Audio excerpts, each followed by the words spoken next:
kasih-Mu Allahku tidak berubah. Kaulah pelindung abadi tetap. Setiamu Tuhanku mengharu hatiku. Setiap pagi bertambah jelas. Yang ku perlukan tetap Kau berikan, sehingga aku pun puas lelah.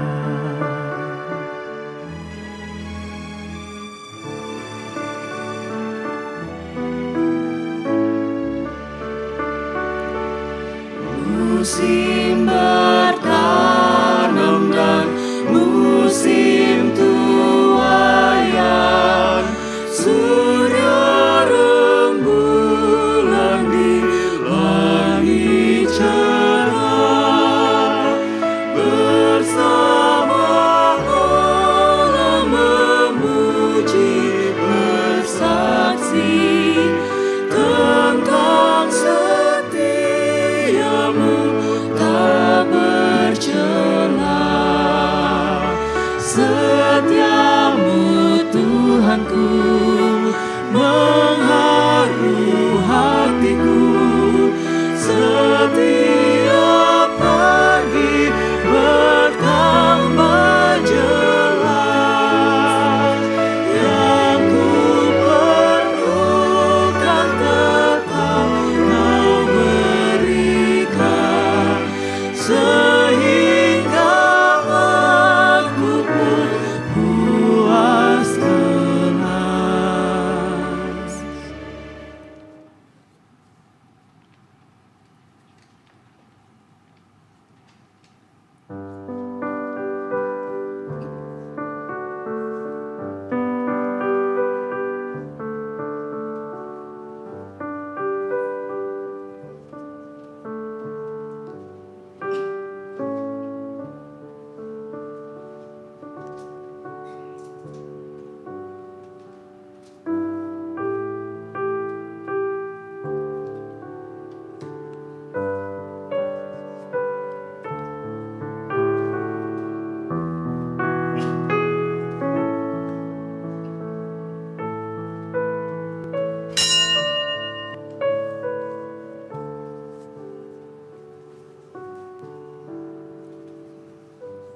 Selamat hari Minggu, Bapak, Ibu, Saudara-saudari yang terkasih.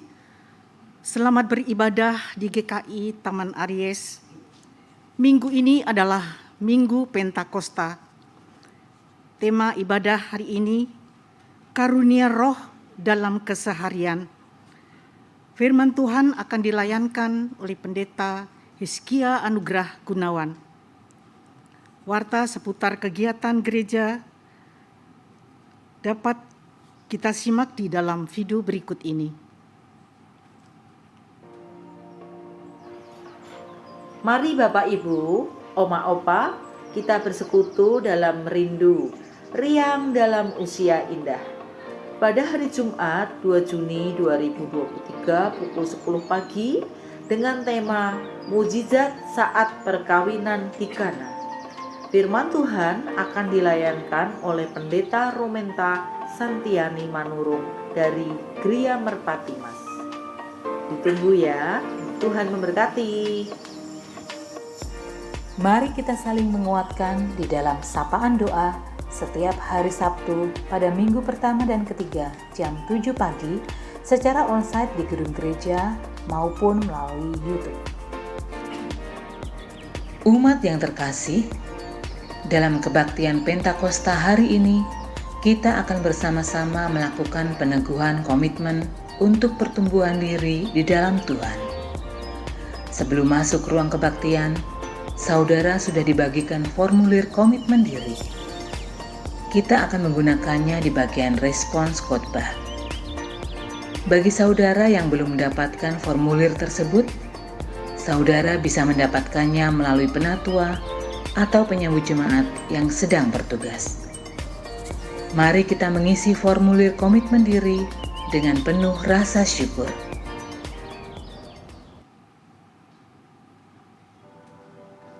Klinik Pratama Karya Kasih telah berdiri sejak 1 April 2002 dengan visi menjadi poliklinik yang menyatakan kasih Allah dalam proses pengobatan, penyembuhan, dan pemulihan kesehatan untuk masyarakat.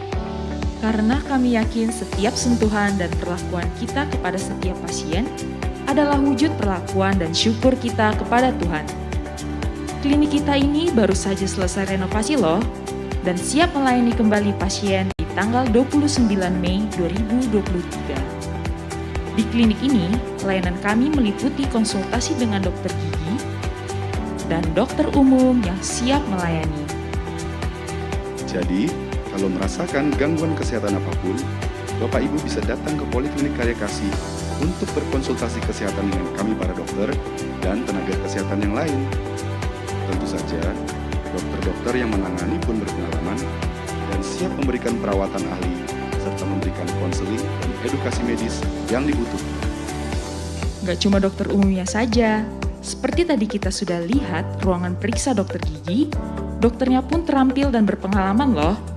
Pokoknya siap menjaga kesehatan gigi dan senyuman cerah teman-teman semua. Selamat datang di Klinik Pratama Karya Kasih. Kami melayani Anda dengan kasih dan sukacita.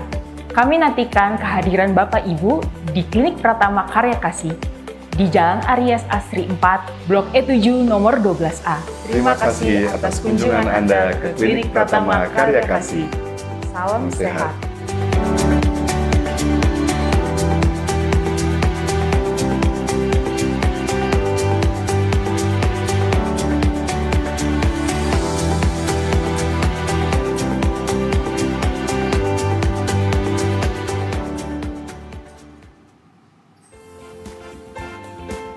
Shalom adik-adik sekolah minggu yang terkasih, tidak terasa libur sekolah akan tiba. Jadi nggak sabar nih untuk mengikuti sekolah Injil liburan yang selalu nantikan setiap tahunnya. Tahun ini, SIL akan dilaksanakan secara onsite pada hari Jumat tanggal 23 Juni 2023 pukul 9 pagi sampai dengan 2 siang di ruang serbaguna lantai 2 GKI Taman Aries dengan tema Walking with Jesus dengan pembicara Pendeta Yerusa Maria Agustini. SIL ini untuk adik-adik kelas 2 sampai dengan kelas 7. Ngapain aja sih kita di SIL ini? Kita akan memuji Tuhan, belajar firman-Nya, juga ada prakarya atau aktivitas dan games yang seru. Wah, menarik sekali bukan? Karena itu kita mengharapkan kepada adik-adik semua. Segera daftarkan dirimu pada guru kelas masing-masing ya. Sampai jumpa di SIL 2023 adik-adik. Tuhan Yesus memberkati. Halo teman-teman dewasa muda. Kabar gembira karena Komisi Dewasa Muda akan mengadakan acara kebersamaan berupa trekking di Bogor, Jawa Barat pada tanggal 24 Juni 2023. Acara ini diadakan khusus untuk para jemaat dewasa muda GKI Taman Aries. Trekking ini memiliki total jarak tempuh kurang lebih 4 km dengan estimasi waktu tempuh 2 jam. Biaya pendaftaran trekking ini sebesar Rp100.000 per peserta. Info lebih jelasnya bisa langsung ditanyakan ke booth pendaftaran di depan gereja setelah selesai kebaktian atau hubungi nomor panitia di bawah ini. Yuk segera daftar sekarang, ditunggu ya!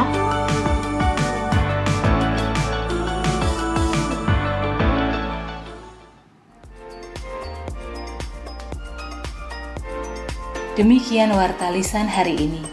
Keterangan selengkapnya dapat dilihat di Warta Jemaat. Mari kita siapkan hati untuk beribadah.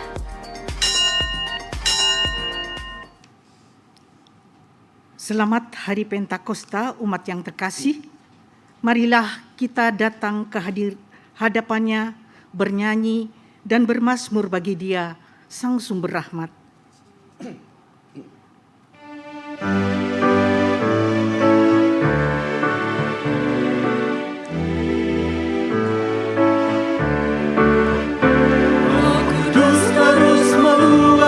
Hatimu, karena Tuhan berpesan, bawalah bejanamu, Roh Kudus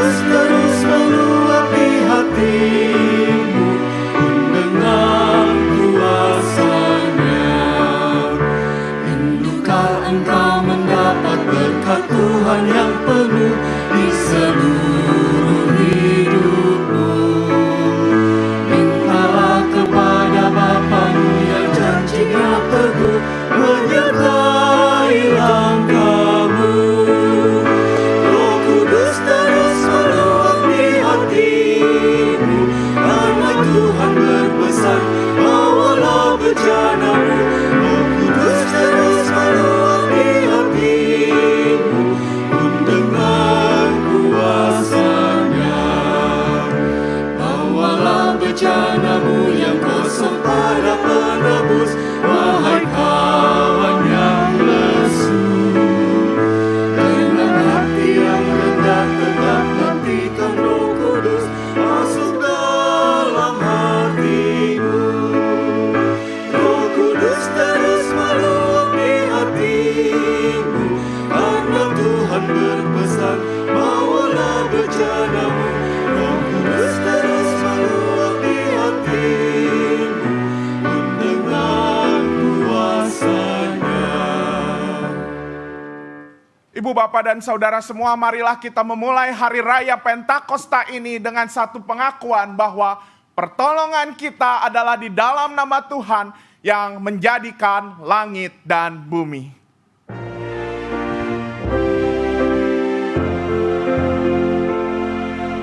Amin, amin, amin, amin, amin, amin.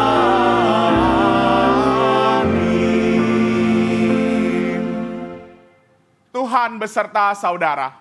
Dan beserta saudara juga. Selamat pagi Bapak Ibu semuanya.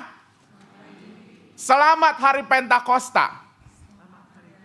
Wah, kalau selamat Natal, selamat Paskah gampang ya, cuma 2 suku kata ini. Selamat Pentakosta. Sekali lagi ya, selamat Pentakosta. Wah, makin kompak gitu ya Bapak Ibu. Ya, di pagi hari ini kita sungguh bersyukur karena kita tiba di hari yang ke-50 setelah kita memperingati kebangkitan Yesus yang menjadi keselamatan bagi kita semua. Dan di hari yang ke-50 ini, di hari Pentakosta, kita ingin mengingat janji Tuhan Yesus kepada para murid yang Ia nyatakan sebelum Ia naik ke surga. Ia menjanjikan akan hadirnya Roh Kudus, Roh kebenaran. Dan ini yang dikatakan di dalam Kisah Para Rasul 1 ayat 8. Tetapi kamu akan menerima kuasa kalau Roh Kudus turun ke atas kamu. Dan kamu akan menjadi saksiku di Yerusalem dan di seluruh Yudea dan Samaria sampai ke ujung bumi. Ibu, Bapak, dan Saudara semua, Roh Kudus berperan untuk menolong para murid untuk menjadi saksinya. Yang dimulai dari tempat mereka berada sampai ke ujung dunia. Menarik bahwa ketika menjadi saksi, ternyata itu dimulai dari skop yang paling kecil, yaitu kota asal mereka. Maka ini menjadi perenungan bagi kita. Sudahkah kuasa Roh Kudus memampukan kita untuk menjadi saksi Tuhan? Dimulai dari lingkungan paling kecil, yaitu dalam keseharian kita. Sudahkah kita menjadi saksi baik ketika kita berada di dalam rumah, berkendara, di sekolah, di tempat kerja, ataupun dimanapun kita berada. Dan sudahkah kita merasakan bahwa Roh Kudus benar-benar berkuasa di dalam hidup kita? Mari, dengan kerendahan hati, kita datang kepada Tuhan. Kita mengakui segala dosa dan kesalahan kita. Mari kita berdoa. Bapa kami yang di dalam surga, kami mengucap syukur atas penyertaan-Mu dalam kehidupan kami. Secara jasmani Engkau mencukupkan keperluan dan kebutuhan setiap kami. Secara rohani Engkau pun senantiasa menyertai dan menopang kami melalui Roh Kudus, sehingga kami dapat menjalani kehidupan yang penuh dengan dinamika. Kami menyadari ya Tuhan, kadang kami merasa hidup ini begitu jauh dari kuasa Roh Kudus. Kami takut untuk menjadi saksi yang benar dalam keseharian kami. Kami abai menjaga tutur kata dan perbuatan kami, sehingga bukan menjadi saksi, tapi kami menjadi batu sandungan bagi sesama. Di dalam kerendahan hati ya Tuhan, kami hendak mengakui segala kesalahan kami di dalam doa secara pribadi.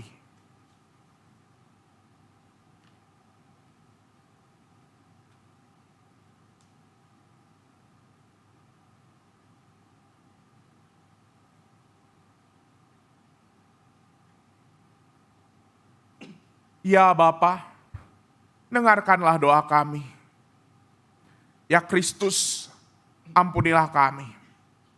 Ya Roh Kudus, topanglah kami. Janganlah Engkau menghukum kami.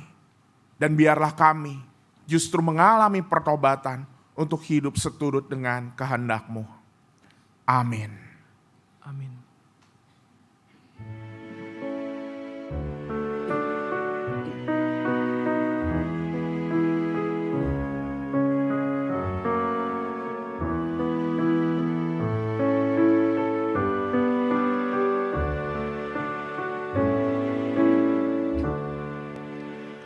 Tuhan Allah, janganlah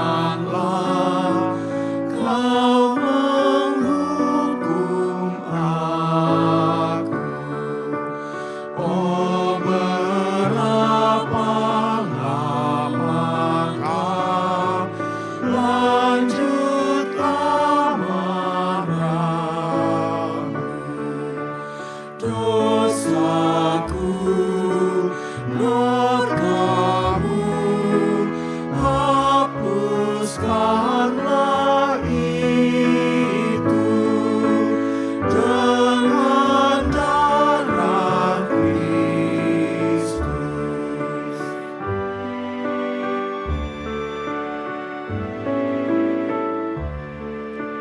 Siang malam ku cemas, gemetar badanku,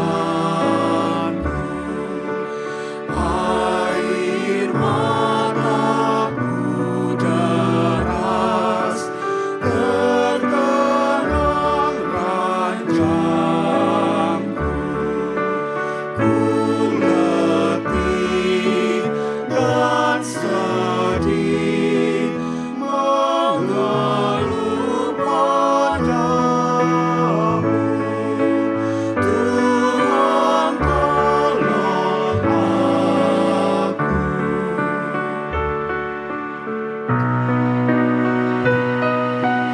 Allah Bapa, terimalah puji dan syukurku. Tuhan Yesus, Engkaulah penebus hidupku. Roh Kudus, kuasa-Mu, sumber penghiburan. Terima kasih Tuhan. Maka bagi setiap kita yang telah mengakui dosanya di hadapan Tuhan, dengarlah berita pengampunan menurut Yohanes pasal 16 ayat 8 yang menyatakan, dan kalau Ia datang, Ia akan menginsafkan dunia akan dosa, kebenaran, dan penghakiman akan dosa. Di dalam Kristus engkau telah diampuni. Di dalam Kristus engkau pun telah diampuni. Damai Kristus bagimu. Damai Kristus bagimu juga.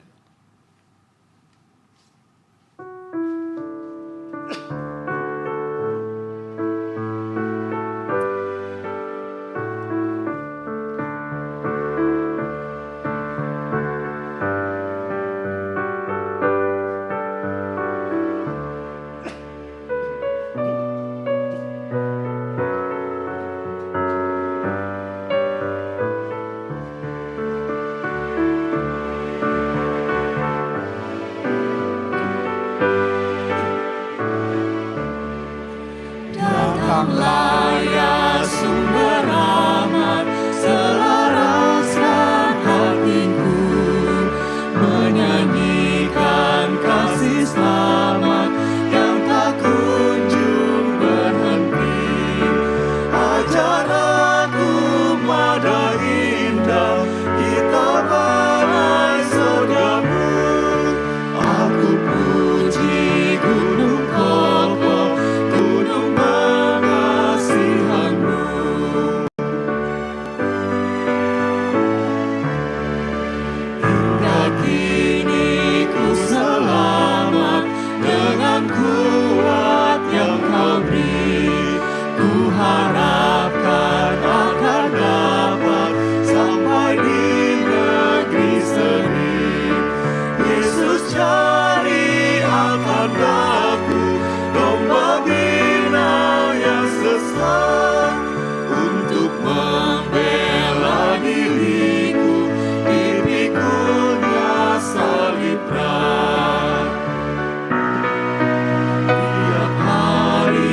Mari kita bersatu di dalam doa.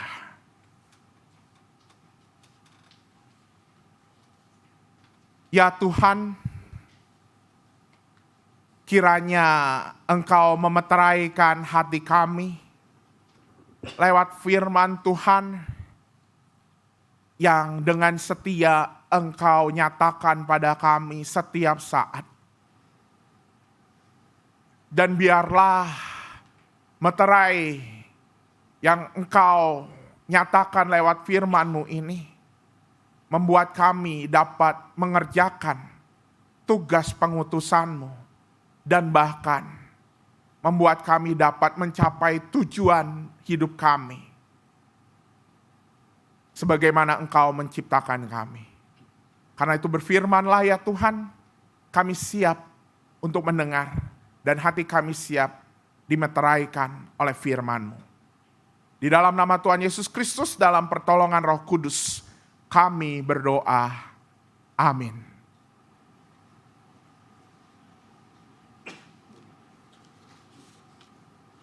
Bacaan pertama dari Kisah Para Rasul 2 ayat yang pertama sampai dengan yang ke-21.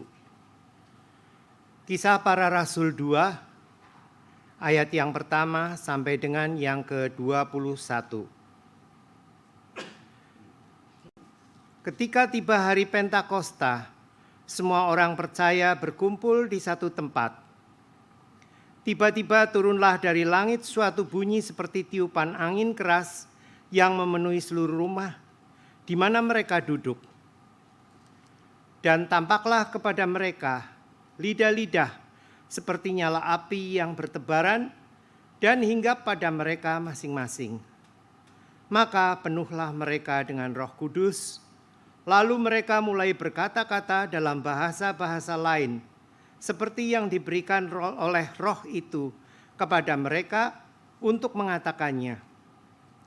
Waktu itu di Yerusalem diam orang-orang Yahudi yang saleh dari segala bangsa di bawah kolong langit. Ketika turun bunyi itu, berkerumunlah orang banyak. Mereka bingung karena mereka masing-masing mendengar rasul-rasul itu berkata-kata dalam bahasa mereka sendiri. Mereka semua tercengang-cengang dan heran, lalu berkata, "Bukankah mereka semua yang berkata-kata itu orang Galilea? Bagaimana mungkin kita masing-masing mendengar mereka berkata-kata dalam bahasa kita sendiri, yaitu bahasa yang kita pakai di negeri asal kita? Kita orang Partia, Media, Elam, penduduk Mesopotamia, Yudea dan Kapadokia, Pontus dan Asia, Frigia dan Pamfilia, Mesir dan daerah-daerah Libya yang berdekatan dengan Kirene, pendatang-pendatang dari Roma. Baik orang Yahudi maupun penganut agama Yahudi, orang Kreta dan orang Arab, kita mendengar mereka berkata-kata dalam bahasa kita sendiri tentang perbuatan-perbuatan besar yang dilakukan Allah. Mereka semuanya tercengang-cengang dan sangat termangu-mangu sambil berkata seorang kepada yang lain, "Apakah artinya ini?" Tetapi orang lain menyindir, "Mereka sedang mabuk oleh anggur manis." Maka bangkitlah Petrus berdiri dengan ke-11 rasul itu, dan dengan suara nyaring ia berkata kepada mereka, "Hai kamu orang Yahudi, dan kamu semua yang tinggal di Yerusalem, ketahuilah dan camkanlah perkataanku ini. Orang-orang ini tidak mabuk seperti yang kamu sangka, karena hari baru pukul 9. Tetapi itulah yang difirmankan Allah dengan perantaraan Nabi Yoel, akan terjadi pada hari-hari terakhir. Demikianlah firman Allah, bahwa aku akan mencurahkan rohku ke atas semua manusia.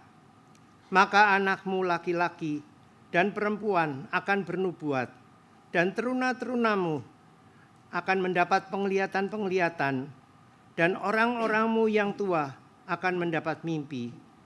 Juga ke atas hamba-hambaku laki-laki dan perempuan akan kucurahkan rohku pada hari-hari itu, dan mereka akan bernubuat. Dan aku akan mengadakan mujizat-mujizat di atas, di langit, dan tanda-tanda di bawah, di bumi, darah dan api, dan gumpalan-gumpalan asap. Matahari akan berubah menjadi gelap gulita, dan bulan menjadi darah sebelum datangnya hari Tuhan, hari yang besar dan mulia itu. Dan barang siapa yang berseru pada nama Tuhan akan diselamatkan. Demikianlah sabda Tuhan. Syukur kepada Allah.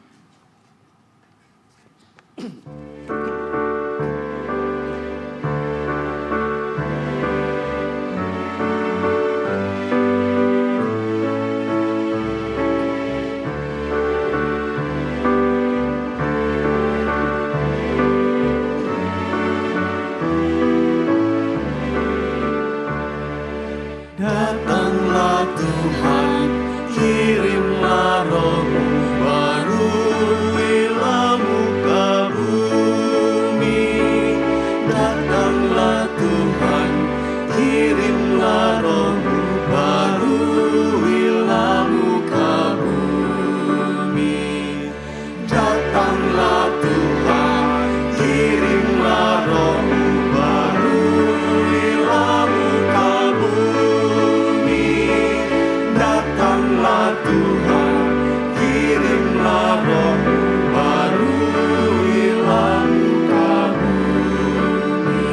Betapa banyaknya karya-Mu Tuhan, sekaliannya Kau jadikan. Kau ciptakan semua dengan hikmat-Mu, bumi penuh dengan ciptaan-Mu. Datanglah Tuhan, kirimlah Roh-Mu, baruilah muka bumi. Datanglah Tuhan, kirimlah Roh-Mu, baruilah muka bumi. Lihat laut itu besar dan luas, binatangnya banyak tak terbilang. Dan di situ berlayarlah kapal-kapal, lewihan dan bermain dengannya. Datanglah Tuhan, kirimlah Roh-Mu, baruilah muka bumi. Datanglah Tuhan, kirimlah Roh-Mu, baruilah muka bumi. Semua menanti Kau beri makanan, bila Kau memberi di pungutnya. Apabila Kau buka tangan-Mu Tuhan, mereka kenyang dengan baikan. Datanglah Tuhan, kirimlah Roh-Mu, baruilah muka bumi.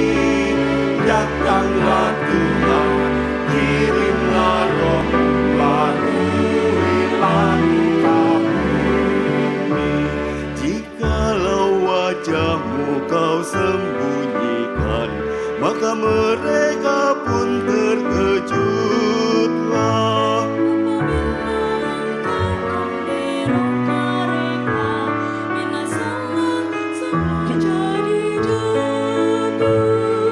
Datanglah Tuhan, kirimlah Roh-Mu, baruilah muka bumi. Datanglah Tuhan, kirimlah Roh-Mu, baruilah muka bumi. Kiranya kemuliaan Tuhan tetap, bersukalah karena karyanya. Dia yang pandang bumi hingga bergetar, gunung yang Dia sentuh pun merasa. Datanglah Tuhan, kirimlah Roh-Mu, baruilah muka bumi. Datanglah Tuhan, kirimlah Roh-Mu, baruilah muka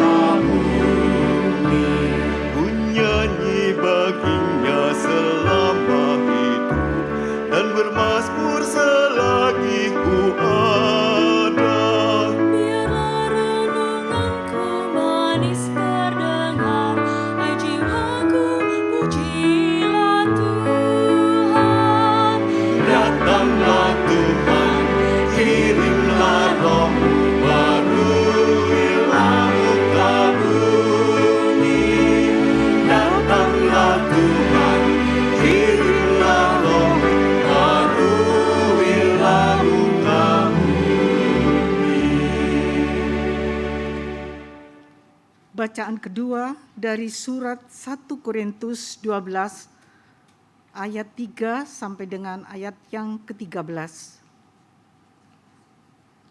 Demikian. Karena itu aku mau meyakinkan kamu bahwa tidak ada seorang pun yang berkata-kata oleh Roh Allah dapat berkata, terkutuklah Yesus. Dan tidak ada seorang pun yang dapat mengaku Yesus adalah Tuhan selain oleh Roh Kudus. Ada rupa-rupa karunia, tetapi satu Roh. Dan ada rupa-rupa pelayanan, tetapi satu Tuhan. Dan ada berbagai-bagai perbuatan ajaib, tetapi Allah adalah satu yang mengerjakannya semua dalam semua orang. Tetapi kepada tiap-tiap orang dikaruniakan pernyataan Roh untuk kepentingan bersama. Sebab kepada yang seorang Roh memberikan karunia untuk berkata-kata dengan hikmat, dan kepada yang lain Roh yang sama memberikan karunia berkata-kata dengan pengetahuan. Kepada yang seorang Roh yang sama memberikan iman, dan kepada yang lain Ia memberikan karunia untuk menyembuhkan. Kepada yang seorang Roh memberikan kuasa untuk mengadakan mukjizat, dan kepada yang lain Ia memberikan karunia untuk bernubuat, dan kepada yang lain lagi Ia memberikan karunia untuk membedakan bermacam-macam roh. Kepada yang seorang Ia memberikan karunia untuk berkata-kata dengan bahasa roh, dan kepada yang lain Ia memberikan karunia untuk menafsirkan bahasa roh itu. Tetapi semuanya ini dikerjakan oleh Roh yang satu, yang sama, yang memberikan karunia kepada tiap-tiap orang secara khusus, seperti yang dikehendakinya. Karena sama seperti tubuh itu satu, dan anggota-anggotanya banyak, dan segala anggota itu, sekalipun banyak, merupakan satu tubuh. Demikian pula Kristus. Sebab dalam satu roh, kita semua, baik orang Yahudi maupun orang Yunani, baik budak maupun orang merdeka, telah dibaptis menjadi satu tubuh, dan kita semua diberi minum dari satu roh. Demikianlah sabda Tuhan. Syukur kepada Allah. Injil Tuhan kita Yesus Kristus menurut Yohanes pasal 20 ayat 19 sampai 23.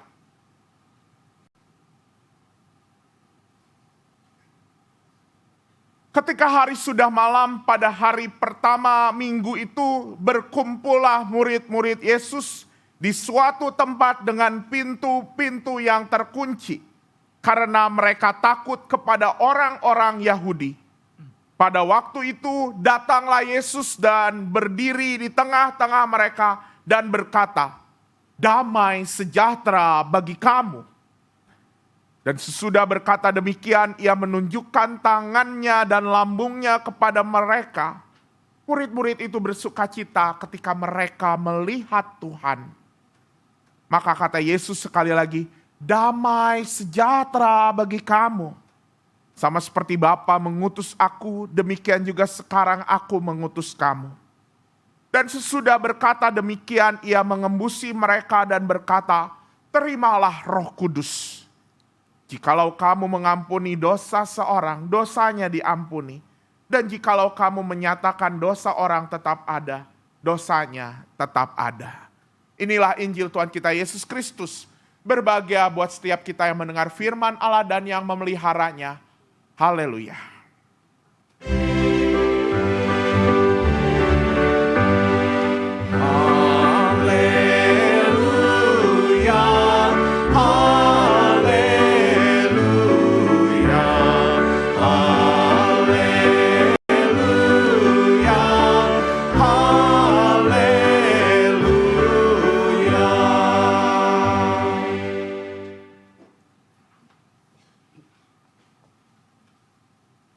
Ibu bapak dan saudara semua, di hari Pentakosta di tahun 2023 ini kita bersama-sama diundang untuk merenungkan tema karunia roh dalam keseharian. Kurang roh di situ ya kata-katanya. Karunia roh dalam keseharian. Dan ini membuat kita mengingat kembali tentang pembicaraan tentang karunia. Kayak kalau ngomongin Roh Kudus itu pasti connect sama yang namanya karunia gitu ya. Dan oleh karena itu ketika mempersiapkan khotbah ini saya teringat pada sebuah buku yang ditulis oleh pendeta Andar Ismail. Wah, Bapak Ibu pasti tahu ya seri Selamat. Seri Selamat bukan Selamat ini. Seri Selamat. Salah satunya adalah Selamat Berkarunia. Jadi saya mau cari-cari ide, inspirasi gitu ya. Saya teringat dengan buku ini. Seri Selamat Berkarunia. Namun ada hal yang mengagetkan ibu bapak dan saudara semua. Ketika saya membuka buku ini. Karena yang saya pikirkan selamat berkarunia gitu ya. Biasanya Pak Andar itu di bawahnya ada subjudulnya gitu ya. 33 renungan tentang dan segala macam gitu ya. Saya pikir ketika membaca Selamat Berkarunia, ini mau ngomongin soal 33 renungan soal apa? Soal talenta, soal berkat, soal karunia. Tapi apa yang kita lihat di sini? 33 renungan tentang hidup majemuk. Saya cukup terkejut, ibu bapak dan saudara semua. Mengapa Selamat Berkarunia, yang memang ini menjadi judul buku, tapi sekaligus sapaan pendeta Andar Ismail kepada para pembacanya, untuk kita ya selamat untuk berkarunia, ternyata dihubungkan dengan apa? Selamat untuk kita hidup dalam kemajemukan. Apa hubungannya karunia dan kemajemukan? Kenapa ketika kita bicara soal karunia yang seringkali dan bahkan saya tadi juga berpikir, ini bicara soal kemampuan, ini bicara soal talenta, ternyata malah bicara soal hidup bersama-sama. Memangnya apa hubungannya? Dan memangnya membuat saya kemudian merenung kembali. Memang apa sih karunia itu? Ibu bapak dan saudara semua ternyata bukan hanya saya dan mungkin ibu bapak dan saudara semua yang mengalami pertanyaan tentang apa itu karunia. Mengalami kebingungan tentang apa itu karunia. Bacaan kedua kita hari ini jemaat Korintus pun saat itu sedang bersama-sama bergumul untuk membicarakan apa itu karunia. Mereka juga sedang mengalami kebingungan dan bahkan perpecahan. Karena ada orang-orang, beberapa orang yang mengklaim dirinya, saya nih yang sudah punya karunia. Karena apa? Karena bisa berbahasa roh, karena bisa bernubuat. Wah pokoknya sesuatu kemampuan yang spektakuler.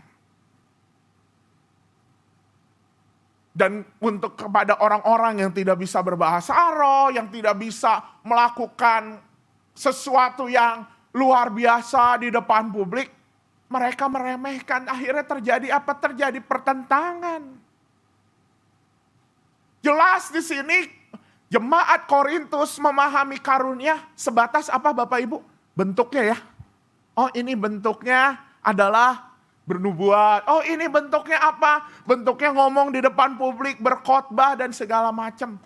Sehingga ketika kemudian melihat, ya kamu cuma duduk-duduk aja. Gak punya karunia. Wah belum dipenuhi Roh Kudus.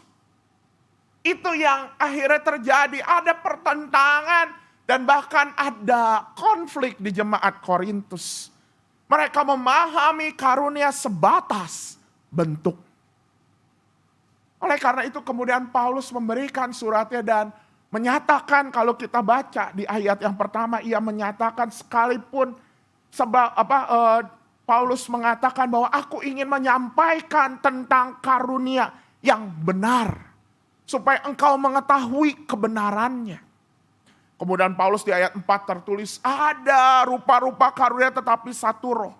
Dan di ayat 7 Paulus kemudian mengatakan, Kita baca bersama-sama.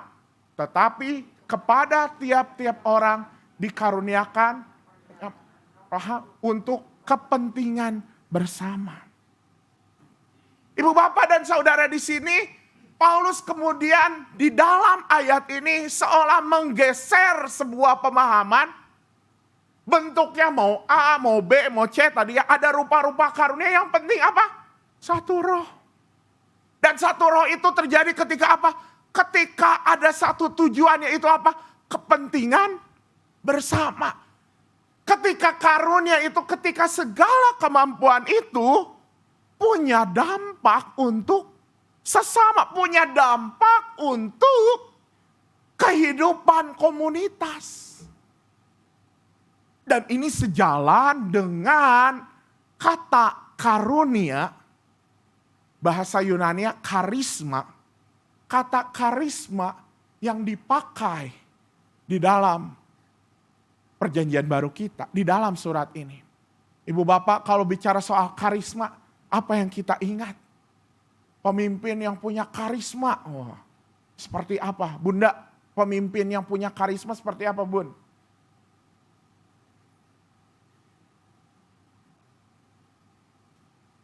Wah, langsung tergagap-gagap itu ya.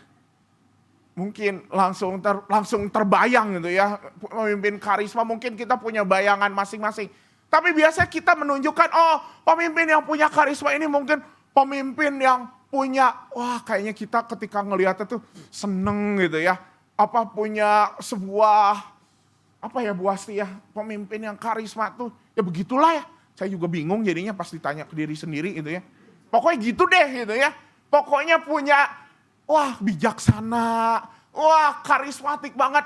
Wah dipuja-puja dan segala macam, punya daya gitu ya. Punya sebuah daya yang menggetarkan gitu ya. Sampai kita terpana. Ternyata bukan Bunda aja sih yang bisa nggak ngomong soal pemimpin karisma gimana. Saya pun jadi bingung tadi ya. Gitu ya. Terpana. Punya daya. Punya dampak untuk rakyatnya. Dan itu yang disebut dengan karisma. Dalam kamus bahasa Yunani, bagi orang-orang yang Yunani ketika mendengar kata karisma, itu mereka langsung terpikir pada apa? Daya ilahi yang dimiliki oleh seseorang untuk apa? Untuk membagikan pekerjaan Tuhan bagi sesama dan dunia. Ini bicara soal karunia. Maka ini menjadi poin pertama perenungan kita. Apa makna dari karunia? Karunia bukan bicara soal bentuk tetapi dampak. Karunia bukan bicara soal, oh karunia ini seperti ini. Oh karunia itu, ini loh yang termasuk karunia. Bisa ini, bisa ini, bisa ini. Bukan. Tapi apa? Ketika seseorang mampu memberi dampak, mampu membagikan pekerjaan Allah bagi sesama dan dunia. Bukan soal bentuk tetapi dampak. Maka ibu bapak dan saudara semua, karunia, bicara soal karunia, ini bukan bicara soal, oh orang yang punya karunia, wah dia punya talenta yang bermacam-macam. Atau punya kekayaan dalam bentuk materi, wah dia dikaruniai. Ah dia pintar, cerdas, ngomong kemana-mana seperti kamus berjalan. Bukan sekadar itu. Bukan itu poinnya. Tapi apa? Di dalam kehidupannya ia bisa berdampak. Kepintaran ya itu mungkin karunia. Tapi sejauh mana kepintaran itu bisa ia membuat orang lain merasakan kehadiran Tuhan. Bagaimana kepintaran itu membuat orang lain pun bisa melihat karya Tuhan. Karena karunia itu tadi daya ilahi yang memampukan seseorang membagikan pekerjaan Tuhan. Jadi ibu bapak dan saudara semua, ini yang kemudian perlu kita renungkan di hari Pentakosta ini. Sejauh mana kita memahami karunia sebagai daya ilahi untuk kita berdampak. Ada banyak orang yang punya talenta, tapi justru talentanya, kepintarannya, kekayaannya tidak dipakai untuk pekerjaan Tuhan. Hanya untuk membangun dirinya sendiri. Hanya untuk membangun komunitasnya. Dan bahkan hati-hati hanya untuk membangun gerejanya sehingga gerejanya semakin tinggi tapi tidak berdampak. Hati-hati. Ini menjadi perenungan bagi kita semua. Lalu apa Pak? Apa Pak kalau gitu bagaimana kalau kita memang sudah berdampak? Apakah terlihat dari jumlah orang yang udah kita kabari Injil, berapa jumlah kuantitasnya? Bukan sekadar itu Bapak Ibu. Mari kita lihat bagaimana para murid yang tadi diceritakan di dalam Injil. Di dalam Injil 50 hari yang lalu, masih di hari Paskah, para murid mengurung dirinya di ruang-ruang terkunci. Mereka merasa takut. Tetapi kemudian 50 hari setelahnya, di bacaan pertama tadi kita melihat bagaimana Petrus berani. Mereka, apa yang membuatnya berubah? Karena Yesus berkata, terimalah Roh Kudus. Mereka dikaruniai oleh Tuhan Yesus. Mereka dinyatakan karunia sehingga hidupnya berdampak. Tidak peduli dengan apakah situasi udah berubah, apakah mereka udah berubah jadi orang yang ternama, enggak. Mereka tetap masih dipandang sebagai orang Galilea. Tetapi ketika melakukan pekerjaan tersebut, ketika ada ancaman, ketika ada berbagai penderitaan, bukannya semakin ciut, tapi malah semakin berkobar. Ini tanda bagaimana ketika karunia itu memang membuat hidup kita berdampak. Ketika kita melakukan pekerjaan Tuhan, apapun bentuknya, membuat kita semakin semangat untuk terus berkarya, terus menjadi berkat. Bukannya semakin ciut. Justru hati-hati. Hati-hati. Karena banyak juga orang yang mungkin, oh saya sudah kok hidup berdampak dengan melakukan pekerjaan-pekerjaan yang berbau rohani. Aktif di gereja, setiap hari ada di gereja sampai malam. Setiap hari rapat dan rapat. Rapatnya apa? Rapat gereja. Tapi ketika karya itu justru membuat kita jadi capek, lalu kita menanti-nantikan selesainya masa jabatan, masa pelayanan, lega. Dan kayaknya udah deh abis ini saya kapok, hati-hati. Jangan-jangan bukan karunia Roh Kudus yang ada di dalam hidup kita. Kita masih sebatas memikirkan karunia hanya bicara soal bentuk. Harusnya ketika kita melakukan pekerjaan Tuhan, itu makin berkobar. Ketika kita melakukan ini, makin ketagihan. Jangan hanya narkoba yang bikin nagih gitu ya. Tapi saya sih gak pernah nyobain gitu ya. Tapi kalau saya sih pokoknya makanan enak bikin nagih gitu ya. Bapak Ibu, bukan hanya makanan enak. Pekerjaan Tuhan harusnya membuat kita makin nagih untuk melakukan pekerjaan Tuhan. Pak, tunggu dulu. Tapi kan fisik kita juga makin terbatas. Iya, betul. Saya juga merasakan Bapak Ibu, semenjak ada Kak Seva di sini. Kenapa? Ini kok anak energinya gede banget ya. Saya berpikir dulu iya sih. Saya waktu habis kuliah juga bisa sana sini. Makin tua benar gitu ya. Saya yakin apalagi Bapak Ibu yang semakin tua. Bukan soal fisik. Kalau kita mikirnya soal itu, balik lagi ke bentuk. Tapi apa?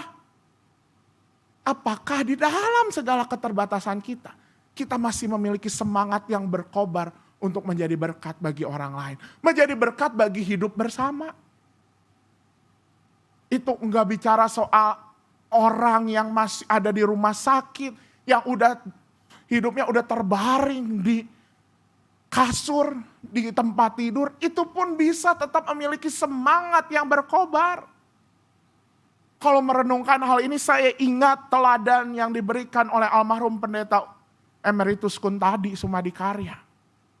Menjelang hari-hari terakhirnya, ketika ia hanya bisa di tempat tidur, ia malah bikin PA online di Facebook.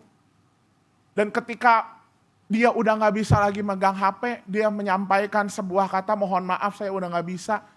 Tapi ada satu renungannya membuat saya termenung sampai saat ini. My bed, my sanctuary. Kalau Bapak Ibu punya sempat berteman di Facebook, bisa cari. Bagaimana tulisan itu juga menyatakan, saya mungkin tidak bisa lagi besok memegang Facebook. Tapi kiranya Tuhan terus menyertai saya. Ada sebuah harapan yang dimunculkan. Dan itu menjadi sebuah kerinduan untuk semakin berdampak di dalam keterbatasannya. Maka ini poin pertama Bapak Ibu dan Saudara semua. Makna di balik karunia roh dalam keseharian. Ini bukan bicara soal bentuk tapi bicara soal dampak. Bicara soal bagaimana pekerjaan Tuhan pun semakin membuat kita semakin berkobar. Berkobar untuk apa? Berkobar untuk terus menjadi berkat, untuk terus berdampak dalam hidup sehari-hari. Ini yang pertama. Yang kedua, lalu kalau begitu, kalau kita sudah tahu maknanya, bagaimana kita menjaga supaya api itu terus berkobar? Bagaimana Pak? Di dalam keterbatasan, saya menjaga supaya api itu terus berkobar. Maka marilah kita merenungkan kisah Pentakosta yang ada di bacaan pertama kita. Kisah para Rasul 2. Kisah para Rasul 2 memberi kesaksian di awal-awal tentang apa yang dilakukan para murid. Ketika tiba hari Pentakosta, semua orang percaya berkumpul di satu tempat. Kenapa mereka berkumpul? Ya, memang waktu kenaikan mereka diminta Tuhan Yesus untuk apa? Untuk terus berkumpul dan bersatu di dalam doa. Tetapi sesungguhnya berkumpul menjelang hari Pentakosta bukan sekadar perintah Yesus. Tetapi ini adalah kebiasaan orang-orang Yahudi yang mereka lakukan sebelum hari Pentakosta. Kebiasaan apakah itu? Ibu bapak dan saudara semua, hari Pentakosta bukan saja bicara soal panen. Bukan bicara soal buah-buahan dan sayuran yang mewarnai dekorasi kita pada hari ini. Bukan semata-mata soal itu. Tetapi hari Pentakosta pertama kali yang dialami oleh orang Yahudi itu terjadi 50 hari setelah apa? Setelah mereka keluar dari tanah Mesir. Di hari ke-50 ada apa di situ? Di hari ke-50 ada peristiwa Sinai. Kalau kita ingat Sinai, ingat apa? Hukum Taurat yang hadir. Dan bagi orang Yahudi, hukum Taurat itu bukan sekadar peraturan perundang-undangan. Tapi hukum Taurat adalah bukti kehadiran Allah. Kalau selama ini mereka menganggap kehadiran Allah itu lewat hal-hal yang spektakuler.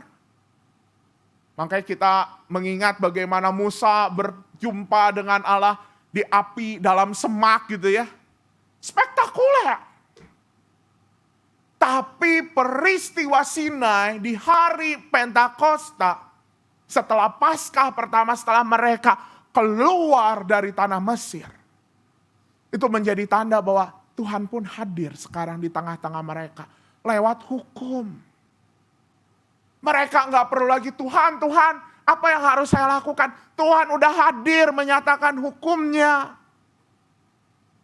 Dan tradisi inilah yang kemudian mereka pelihara di hari Pentakosta. Selain di hari ke-50 mereka membawa hasil panen ke bait Allah di Yerusalem. Seminggu menjelang Pentakosta, mereka juga berkumpul di satu tempat bersama dengan keluarga. Untuk apa? Untuk membaca kembali Taurat. Untuk mempelajari kembali, memahami, supaya mereka merasakan kehadiran Tuhan di dalam keseharian mereka. Lewat apa? Lewat firman Tuhan. lewat firman Tuhan. Maka semata-mata ketika Yesus meminta mereka untuk kembali berkumpul, berdoa, itu semata-mata jangan lupakan tradisi Yahudi ini untuk kalian tetap lakukan dengan memahami firman Tuhan. Memahami firman Tuhan untuk apa? Karena ketika engkau melakukan firman Tuhan itu, ketika engkau memahami firman Tuhan itu, engkau akan tahu bahwa dari firman Tuhan, Tuhan ingin memandu kita untuk selalu hidup berdampak. Maka inilah cara bagaimana kemudian, inilah sumber bagaimana kita merawat agar api itu terus berkobar, yang memahami firman Tuhan. Nah, makanya tradisi ini yang kemudian kita pelihara juga ya. 10 hari menjelang Pentakosta. Kita melakukannya 8 karena ada 2 hari Minggu gitu ya. Sama hari ini. Kita ikut dalam doa menjelang Pentakosta. Paham. Mencoba memahami supaya kita merasakan kehadiran Tuhan. Apalagi tema tahun ini sungguh menarik ya, spiritualitas sehari-hari. Supaya kita bisa menemukan Tuhan, berjumpa dengan Tuhan dalam seluruh aktivitas keseharian kita. Dari bangun tidur sampai tidur lagi. Bukan basurip ya, bangun tidur, tidur lagi gitu ya. Tapi supaya kita melihat perjumpaan dengan Tuhan di dalam keseharian kita. Dan disinilah Roh Kudus memandu kita lewat firman supaya apa? Kita tahu di dalam firman ini kita tahu bagaimana caranya kita hidup berdampak. Karena apa? Di dalam firman ada banyak kesaksian. Bagaimana tokoh-tokoh Alkitab mau hidup berdampak di dalam segala pergumulannya Bapak Ibu. Hidup berdampak emang gampang ngomongnya. Oh ya, hidup berdampak menjadi berkat. Tapi kan konteks kita beda-beda. Kita mau hidup berdampak tapi lagi punya krisis. Kita lagi hidup berdampak lagi dikejar-kejar orang. Kita lagi hidup berdampak padahal kita sendiri ada di dalam pergumulan tentang identitas kita, tentang pekerjaan kita atau apapun hidup kita. Kita mau berdampak tapi keadaan fisik, tapi di dalam firman Tuhan. Firman Tuhan yang memandu kita untuk memahami bagaimana bisa hidup berdampak di dalam segala keterbatasan kita. Bahkan kalau kita ingat ya, cerita tentang Yunus, orang yang mau melarikan diri, tapi Tuhan tetap pakai dirinya untuk hidup berdampak. Ada juga kan di dalam Alkitab. Di dalam pergumulan orang yang mau melarikan diri, ada di dalam Alkitab. Maka memahami firman, supaya kita memiliki panduan untuk hidup berdampak. Itu menjadi sumber kita merawat kobaran api, kobaran karunia. Supaya kita memiliki hidup yang menjadi berkat. Ibu bapak dan saudara semua, mohon maaf. Saya harus mengatakan hal ini. Omong kosong bapak ibu. Bagi orang-orang, mungkin bagi kita juga. Yang di dalam doa, Roh Kudus hadirlah. Sucikanlah, murnikanlah hati. Tapi sebatas tujuannya hanya untuk apa? Untuk memuaskan keinginan diri. Sebatas tujuannya firman Tuhan hanya apa? Untuk membuat saya tenang. Ngelihat dunia, bodoh amat. Omong kosong, roh abal-abal itu. Bukan Roh Kudus. Atau bahkan memakai ayat, memakai firman hanya untuk apa? Membenarkan diri sendiri dan menyalahkan orang lain. Itu roh abal-abal. Harusnya Roh Kudus membuat kita mampu memahami firman dan tahu apa yang menjadi tujuan hidup kita. Yaitu berdampak. Ini ya memang tujuan hidup yang Tuhan pelihara, Tuhan ciptakan dalam hidup kita, berdampak. Berdampak itu bukan tugas, tapi itu memang tujuan hidup kita. Itu memang setelan awal. Nah, saya pernah khotbah tentang setelan awal. Itu memang setelan awal kita untuk hidup berdampak. Maka dengan kata lain hidup berdampak juga bicara soal apa? Pemulihan. Maka memahami firman supaya hidup kita berdampak. Di situ kita akan mengalami pemulihan ketika kita berdampak. Ini yang kedua. Sumbernya adalah memahami firman. Tadi maknanya yang pertama apa? Kita hidup berdampak untuk sesama dalam seharian. Yang kedua sumbernya apa? Firman Tuhan. Yang ketiga, lalu bagaimana caranya? Bagaimana caranya kita bisa memahami firman Tuhan? Apa konkretnya? Kan gak gampang membaca firman Tuhan, benar gak? Enggak gampang, banyak kata-kata yang sulit. Sekarang ada terjemahan baru Alkitab TB2. Memang ada yang lebih mudah, tetapi ada yang tetap sulit. Kita memang terbatas. Lalu bagaimana caranya? Pentakosta juga mengingatkan bagaimana cara kita menjaga hal itu. Yaitu apa? Ketika hari Pentakosta kita pahami sebagai hari raya panen. Dan ternyata ibu bapak dan saudara semua di dalam tradisi Yahudi, Pentakosta sebagai hari raya panen, itu bukan ketika mereka membawa hasil buah-buahan, hasil sayur-sayuran. Tapi apa seperti yang tertulis di Ulangan, pasal 16 ayat 9 sampai 10. Ibu bapak bisa baca sendiri. Mereka diundang untuk membawa jelai, benih-benihan, dan gandum. Untuk apa? Apa fungsi benih? Fungsi benih adalah untuk kemudian mereka tabur untuk masuk ke dalam musim panen. Panen buah-buahan yang nanti mereka rayakan di hari raya Pondok Daun. Hari Pentakosta menjadi pengingat, menjadi reminder bagi mereka. Mereka mensyukuri benih, mereka mensyukuri biji-bijian yang dipakai untuk apa? Dipakai untuk berbuah. Dipakai untuk mereka mengelola tanah untuk apa? Untuk menghasilkan buah. Dengan kata lain, mereka datang ke bait Allah di hari Pentakosta, mereka bersyukur supaya apa? Supaya mereka bisa menghasilkan buah. Dan ini sungguh simbol yang sangat begitu mengesankan. Benih.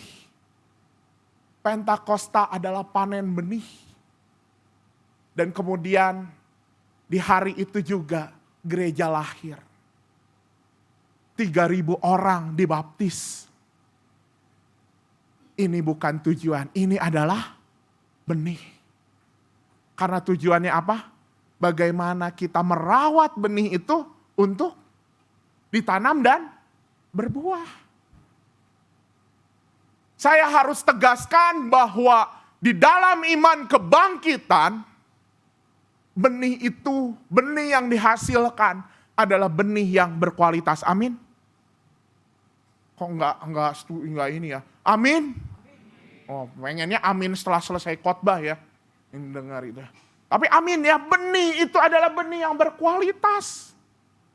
Tapi Bapak Ibu, benih yang berkualitas sama benih yang gak berkualitas ketika dilihat, sama gak? Kita gak bisa membedakan kan? Kita bisa tahu benih ini berkualitas dari mana? Dari buahnya. Dan apa yang harus dilakukan benih untuk kemudian dia berbuah? Dia harus ditanam, dia harus ditabur, dan bahkan ada benih yang harus dimasukkan di dalam tanah. Maka ini yang menjadi panggilan kita juga untuk merawat bagaimana supaya hidup kita berdampak. Ketika benih itu ditanam, benih yang berkualitas bisa ngomong gitu ya. Mungkin kalau benih bisa ngomong, gua benih berkualitas nih. Kalau beras apa ya, beras yang berkualitas? Wah, beras misalnya apa saya lupa lah, pokoknya yang gitu ya, dan segala macam jenisnya. Tapi orang lihat, lah sama aja ini benihnya kayak warna kuning, ini juga kuning, lu lebih tua gitu ya, warna kuningnya lebih coklat, buruk. Walaupun ini menjadi pengingat bagi apa, walaupun mungkin kita merasa, oh saya punya karunia nih hebat ini, orang melihatnya kita tetap sama. Dan justru yang membedakan apa? Ketika berbuah. Maka mari ketika kita mau berbuah, Apakah kita juga mau ditanam? Menjadi benih yang ditanam. Ditanam di mana? Di tanah yang telah disediakan Tuhan, yaitu apa? Gereja.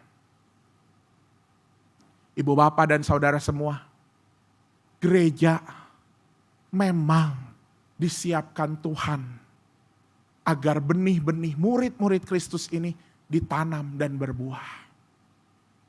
Gereja bukan sekadar hasil dari Pentakosta. Oh ya, karena ada banyak orang dibaptis lalu terbentuklah gereja. Bukan, gereja udah disiapkan Tuhan. Untuk apa? Untuk orang-orang Kristen, untuk orang-orang yang percaya, ditanam di dalam tanah itu, ditanam di dalam komunitas gereja supaya berbuah. Dan ini yang membuat kita bisa menjaga diri untuk semakin berdampak. Memang kalau nggak di gereja, nggak bisa berbuah. Pertanyaannya seringkali itu ya. Tuhan udah menyiapkan itu Bapak Ibu. Karena mungkin di komunitas lain, orang pasti masuk komunitas tertentu, syaratnya apa? Punya syarat ini, punya syarat ini. Udah nunjukin apa kebisanya. Tapi di gereja semua orang diterima. Di gereja adalah ruang di mana kita bisa mengelola itu dengan segala keberadaan kita. Enggak ada target tertentu. Tapi kita bisa melatih diri kita untuk apa? Untuk terus berdampak. Kemarin saya sempat ngomong sama beberapa pelayan yang kebaktian 3 ya. Kayak yang kebaktian 1 ngomong, sorry ya kita musiknya coba bongkar pasang gitu ya. Namanya juga kita coba-coba. Wah kalau di konser udah bisa dimarahin. Saya ini GR udah dibayar segini gitu ya. Suruh ganti-ganti enak aja. Tapi di gereja adalah momen saat kita melatih diri untuk apa? Untuk nantinya semakin berbuah. Dan bahkan di gereja juga banyak ruang untuk kita melatih diri supaya ditanam. Salah satunya apa? Ya persembahan syukur tahunan yang kita akan serahkan nanti juga. Ini juga cara kita untuk apa? Melatih diri untuk melihat bahwa di dalam segala kehidupan kita ada karya Tuhan. Di gereja kita belajar bahwa di dalam hal-hal yang sederhana ternyata ada yang luar biasa. Saya jadi teringat Bapak Ibu, popoh saya, ya 20 tahun yang lalu ya, beliau kan almarhum udah meninggal 20 tahun yang lalu, hampir 20 tahun yang lalu. Ketika hari Pentakosta, dulu kan dapat celengan ya. Dapat celengan untuk kemudian celengan itu diserahkan di hari Pentakosta. Bahkan dulu diserahkannya langsung dalam bentuk celengan gitu ya. Nah ternyata apo saya tuh setiap hari pada saat itu masukin uang 100 perak. Gitu ya. Saat itu harga nasi uduk masih 500 perak. Gitu ya. Di Cikampek gitu ya. Kalau di Jakarta nggak tahu, saya juga nggak kebayang. Terus udah gitu, lalu pas hari Pentakosta di bawah, dan kemudian biasanya kalau di gereja kami dulu disampaikan gitu ya, ada dari ini terima kasih sudah memberikan celengan, dan dapat saat itu apo saya 34 ribuan. Terus apo saya bilang ke mama saya gitu ya, Mama dapat 34 ribu padahal cuma 100-an setiap hari. Gitu ya. Kok ini dari hal ini Mama bisa kasih buat gereja melakukan program kerjanya. Padahal Mama cuma kasih 100 perak tiap hari. Kesaksian itu menjadi sebuah bukti apa? Ini adalah melatih bahwa ternyata di dalam keterbatasan kita, ketika kita mau menanam, mau membenam, mau terbenam, kita justru melihat buah yang luar biasa dari pekerjaan Tuhan. Itu bicara soal persembahan syukur tahunan. Minggu lalu saya merasakan sendiri ketika apa? Ketika menyiapkan laporan PMJD. Ngumpulin ya foto-foto selama 1 tahun. Dan gak sadar bahwa apa? Ternyata 1 tahun lalu itu Kita mulai dari gereja yang masih pakai pendaftaran 100. Gitu ya. Terus bertumbuh mulai dari groto yang masih di Zoom, lalu kemarin kita sempat ada di ini. Mulai dari orang nggak bisa pakai video switcher dan segala macam. Ternyata ketika dikumpulkan kemudian, ternyata keterbatasan kita menjadi karya Tuhan yang luar biasa. Bapak Ibu mungkin kayak soal persembahan syukur tahunan, kayak soal tadi pelayanan. Orang mungkin mikir, ngapain setiap hari? Langsung aja sekalian efektif, efisien. Iya, ukuran kita efektif, efisien, tapi bukan soal jumlah kok.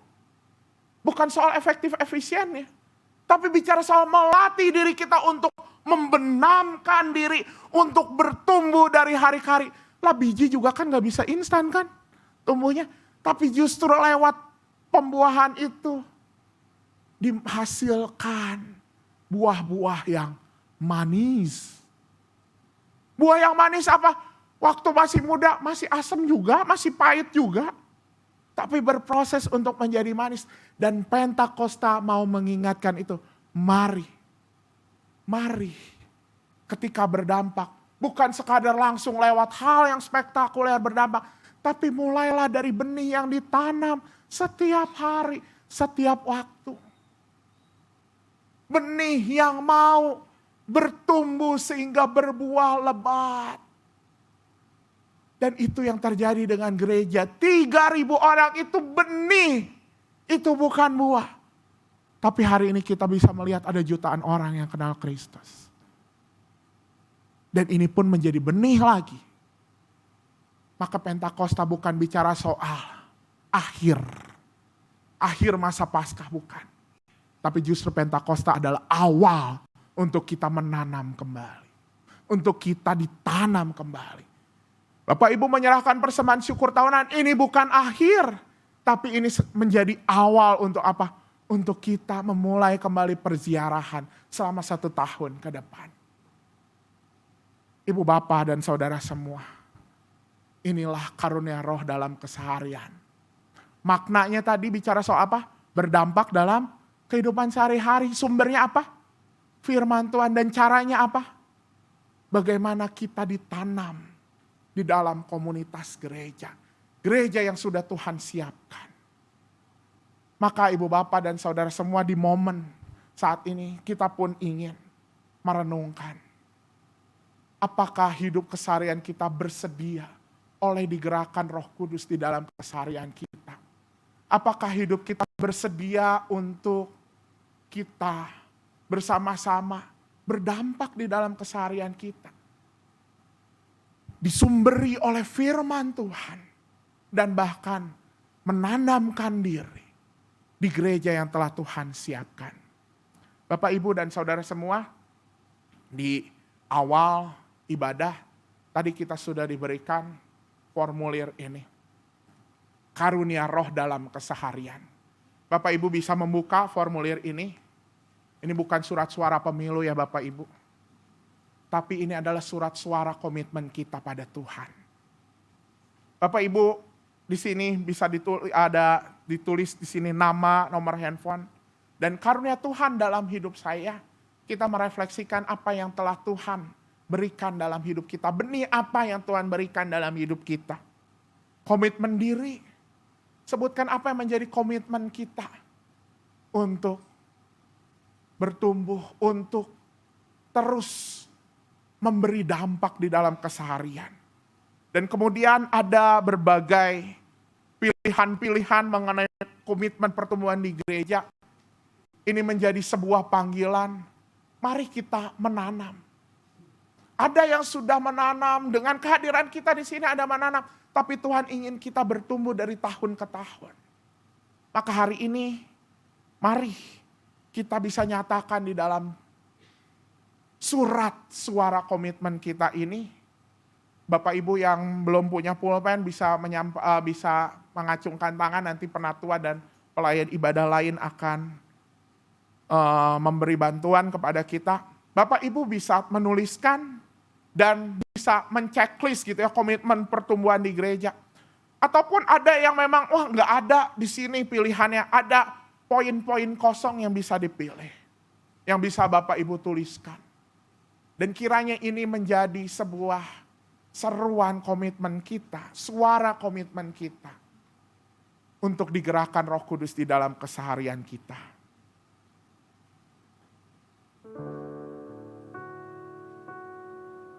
Biarlah suara komitmen ini menjadi bentuk syukur atas kesetiaan Tuhan. Kesetiaan Tuhan yang tiada bertara, yang hadir di dalam keseharian kita.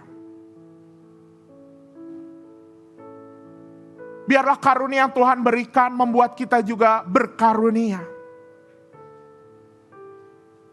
Daya ilahi yang telah Tuhan berikan mengundang kita juga untuk bertumbuh, untuk berbuah dan berdampak.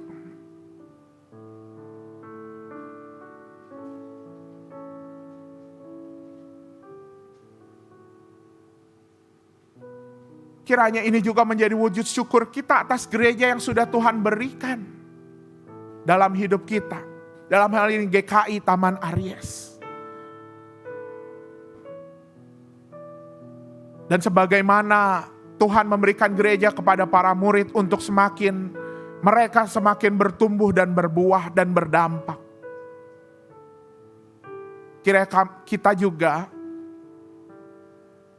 bisa menyatakan diri untuk semakin bertumbuh di tanah yang telah Tuhan sediakan.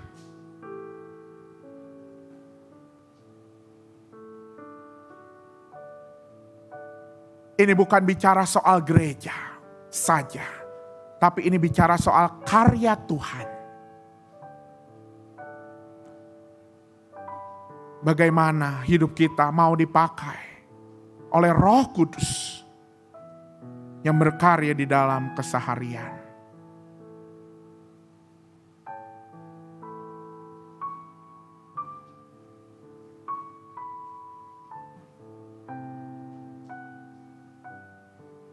Bapak Ibu yang mengikuti dari YouTube, Bapak Ibu dapat menuliskannya juga di dalam kertas ataupun di dalam live chat, jika live chat dibuka. Ataupun dapat menuliskannya mungkin di WhatsApp untuk menjadi reminder pertumbuhan diri Bapak Ibu dan saudara semua. Dan Bapak Ibu bisa nanti membawanya ke gereja dan menyerahkannya di dalam kotak persembahan. Dan untuk Bapak Ibu yang ada di gereja, nanti kita akan menyerahkannya bersama dengan persembahan syukur tahunan di kotak yang ada di depan.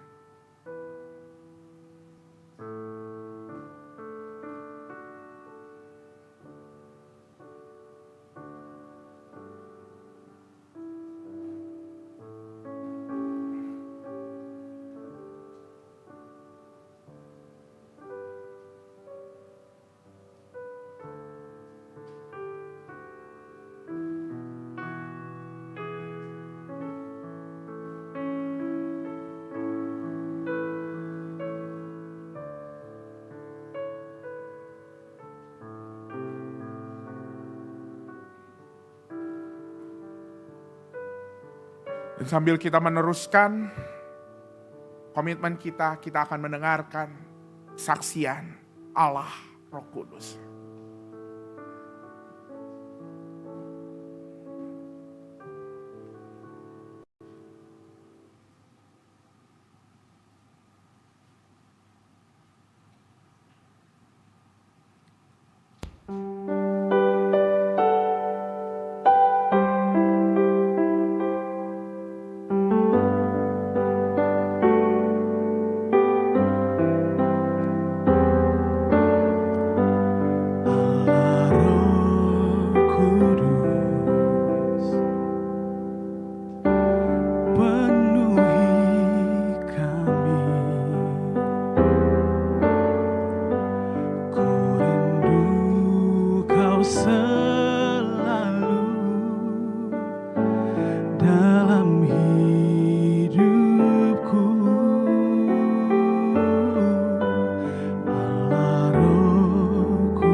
sanjung Kau mulia, mulia bagimu Tuhan.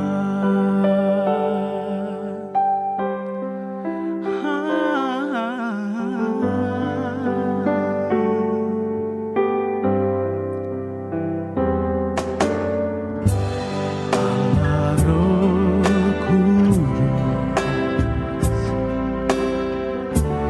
penuhi kami.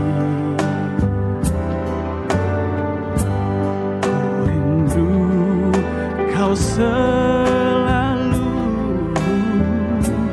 dalam hidupku. Allah Roh Kudus, ubah hatiku, jadikanku jamahlah ku rindu hadirat-Mu. Ku sembah kudus, kudus, kuduslah Tuhan, dan ku sanjung Kau mulia, mulia bagimu Tuhan. Ku sembah kudus, kudus,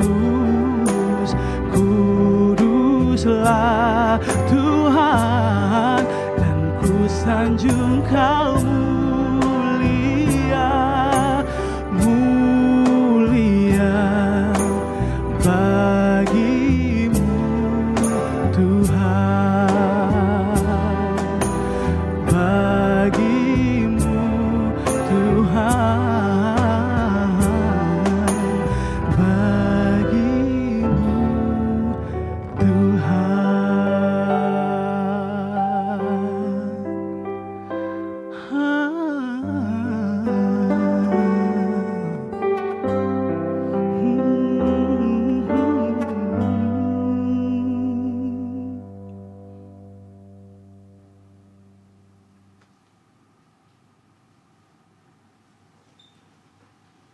Bersama dengan umat Allah, masa lalu, masa kini, dan masa depan, mengingat janji baptisan kita dengan mengikrarkan pengakuan iman Rasul.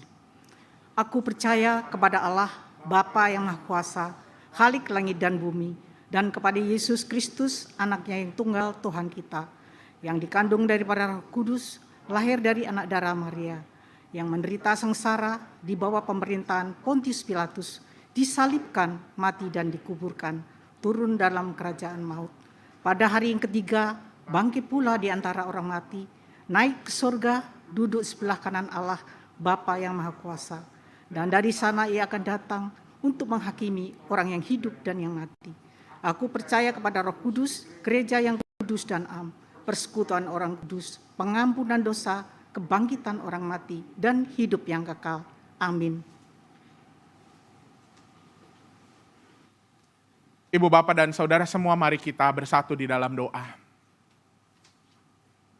Kiranya ya Tuhan, karunia roh yang hadir di dalam keseharian, menolong kami untuk menjalani panggilan hidup, berdampak di dalam keseharian hidup kami. Kami selalu memiliki energi, semangat untuk terus menjadi berkat. Dan kiranya kami terus dipandu oleh sumber kobaran kami, yaitu pemahaman firman Tuhan. Dan ketika kami mau menanamkan diri kami di komunitas gereja yang telah Tuhan siapkan sejak Pentakosta 2000 tahun yang lalu ya Tuhan. Karena itu ya Tuhan, kami juga bersyukur di dalam kesempatan pagi ini, karena Engkau menjawab segala doa kami. Ketika esok hari gereja kami dapat memasuki musim yang baru, menaburkan benih yang baru melalui kehadiran Poliklinik Karya Kasih yang baru selesai direnovasi. Kami bersyukur ya Tuhan untuk segala proses yang sudah dilakukan dan kiranya melalui poliklinik ini kami dapat bersama-sama mendoakan dan bahkan bergotong royong menjadi poliklinik yang berdampak bagi masyarakat, bagi pelayanan kesehatan umat-Mu dan juga di tengah masyarakat di Taman Aries. Kami juga bersyukur ya Tuhan untuk komitmen diri yang telah kami nyatakan, kiranya dimanapun kami menyatakan komitmen ini untuk bertumbuh, apapun kondisi kami, apapun keadaan kami mau semakin berbuah dan ada di dalam tuntunan Tuhan. Kami juga ingin berdoa ya Tuhan untuk pelayanan-pelayanan gereja-Mu khususnya GKI di dalam lingkup-lingkup yang luas. Melalui badan-badan pendidikan, badan-badan kesehatan lainnya ya Tuhan. Maupun melalui badan-badan misi. Sister Church dimanapun, oleh jemaat-jemaat GKI dimanapun berada. Kiranya ini juga semua ada terus di dalam semangat. Meski ada halangan, meski ada rintangan, itu tidak menciutkan hati kami untuk terus berdampak. Dan kiranya gereja-Mu ini pun hadir untuk kehidupan berbangsa kami. Sehingga kehidupan bangsa kami dapat menjadi kehidupan yang sesuai dengan kehendak dan rencana Tuhan. Ketika kami sebagai gereja mewarnai dengan terang dan garam yang kami terima dari-Mu ya Tuhan. Inilah doa syafaat kami ya Tuhan. Kami berdoa hanya di dalam nama Tuhan Yesus Kristus yang telah mengajar kami untuk berdoa. Bapa kami yang di surga, dikuduskanlah nama-Mu, datanglah kerajaan-Mu, jadilah kehendak-Mu di bumi seperti di surga. Berikanlah kami pada hari ini makanan kami yang secukupnya, dan ampunilah kami akan kesalahan kami, seperti kami juga mengampuni orang yang bersalah pada kami. Dan janganlah bawa kami dalam pencobaan, tetapi lepaskanlah kami dari yang jahat. Karena Engkau yang punya kerajaan dan kuasa dan kemuliaan sampai selama-lamanya. Amin.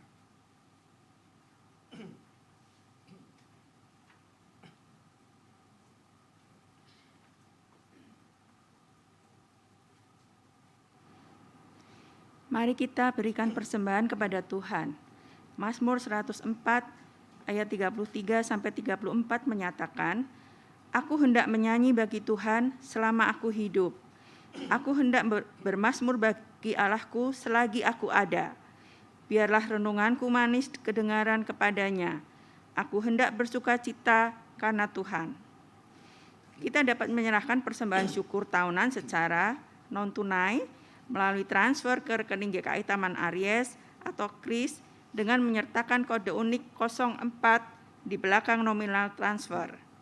Atau secara tunai melalui amplop persembahan syukur tahunan yang berwarna merah dengan menyerahkan ke kotak persembahan yang telah disediakan. Jemaat diundang bersama-sama maju ke depan setelah bait kedua, melalui jalur tengah dan kembali ke tempat duduk semula lewat jalur samping kanan atau kiri, sambil menyerahkan formulir komitmen pertumbuhan diri di kotak yang sama.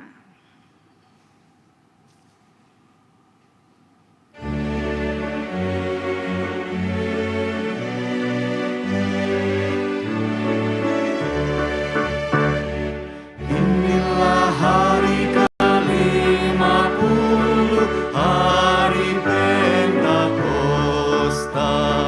Panen pertama menjadi nampak panen dari padi.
Umat Tuhan, mari kita berdoa.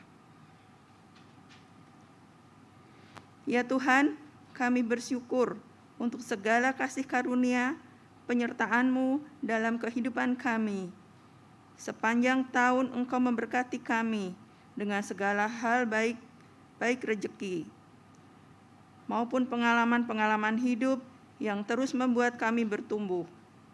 Pada hari ini, kami diberi kesempatan untuk memberikan persembahan syukur tahunan kami. Inilah persembahan kami yang terbaik, yang dapat kami berikan kepadamu ya Tuhan. Biarlah persembahan syukur kami berkenan di hadapan-Mu, serta digunakan untuk kemuliaan nama-Mu. Dalam nama Tuhan Yesus, kami berdoa. Amin.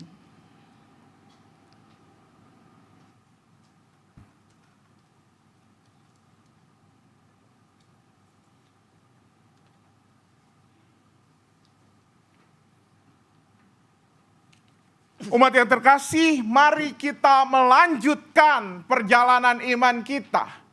Mari kita siap ditanam, sebab benih ketika kita sudah percaya pada kebangkitan Kristus sudah menjadi kualitas terbaik. Mari kita lanjutkan ziarah iman kita dengan menanam sehingga kita bisa berbuah dan berdampak. Dan ingatlah terus tugas panggilan ini sehingga kita dapat menjadi saksi di dalam keseharian, dan jagalah agar apinya terus berkobar dalam hati kita.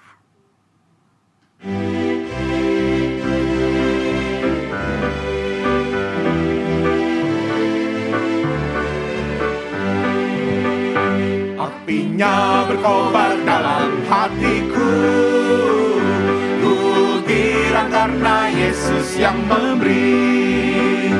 Dihangatkan jiwaku, tak perlu ku mengeluh, darahnya membasuh diriku bersih. Apinya terang, apinya terang, jiwaku senang, muliakanlah Tuhanku.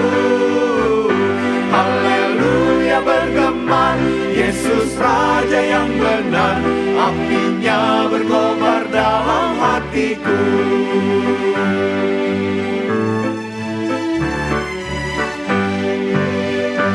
Apinya berkobar dalam hatiku, jiwaku selamat karena kuasanya. Nyala kasih dalamku mengalahkan seteru, Roh memimpin hidupku seluruhnya. Apinya terang, jiwaku senang, muliakanlah Tuhanku.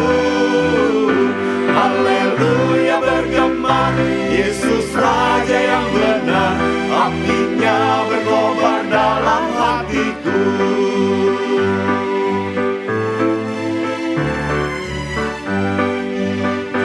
Apinya berkobar dalam hatiku, dinyalakan iman harapanku. Ku bersaksi baginya, muliakan namanya, agar nyata kasih Kristus Tuhanku. Apinya terang, apinya terang, jiwaku senang, muliakanlah Tuhanku. Haleluya bergema, Yesus Raja yang benar, apinya berkobar dalam hatiku. Apinya, apinya terang, jiwaku senang, muliakanlah Tuhanku. Haleluya bergema, Yesus Raja yang benar, apinya berkobar dalam hatiku. Maka arahkanlah hatimu kepada Tuhan. Kami mengarahkan hati kami kepada Tuhan. Jadilah saksi Kristus. Syukur pada Allah, Terpujilah Tuhan. kini dan selamanya. Pulanglah dan sambutlah berkat penyertaan Tuhan di dalam kehidupan sehari-harimu. Kiranya Bapa di sorga memberkatimu dengan berkat jasmani dan rohani. Kiranya Tuhan Yesus memampukanmu untuk menjadi saksi di dalam keseharianmu. Dan kiranya Roh Kudus menyertaimu dengan pelbagai karunia, agar hidupmu berdampak setiap hari untuk melayani Tuhan di sini sampai selama-lamanya. Amin.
Bapak Ibu, saudara-saudari yang terkasih, ibadah kita telah selesai.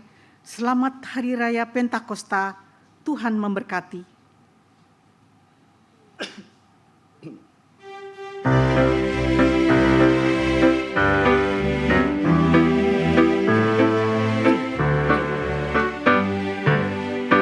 Apinya berkobar dalam hatiku, karena Yesus yang memberi. Dihangatkan jiwaku, tak perlu ku mengeluh, darahnya membasuh diriku bersih. Apinya terang jiwaku, senang muliakanlah Tuhanku. Haleluya bergema, Yesus Raja yang benar. Apinya